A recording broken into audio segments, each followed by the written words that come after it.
And Japan's purchase of the Diaoyu Islands from a self-proclaimed private owner has provoked fierce opposition all over China.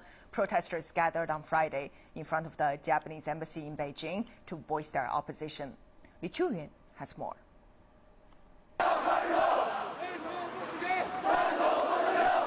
Diaoyu Islands belong to China. That's the cry from this group of protesters who gathered in front of the Japanese embassy.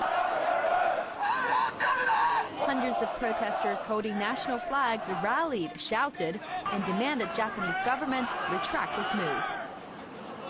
Diaoyu Islands is an inseparable part of China. We must take actions. Diaoyu Islands belong to China. China has carried out a series of countermeasures to reaffirm its sovereignty over the Diaoyu Islands after Japan signed a contract to purchase them. They include a government declaration of the territorial sea baselines, 6 China Marine surveillance patrol ships sailing near the island, and weather forecast for the Diaoyu Islands being included in its domestic broadcast. Chinese citizens, however, have been demanding a lot more. Japan's recent move on purchasing the Diaoyu Island has provoked fierce opposition in China. Some has canceled their travel plan to Japan and refused to buy Japanese product.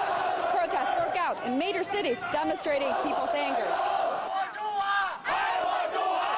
What impact these protests would have on the Diaoyu Islands dispute remains to be seen.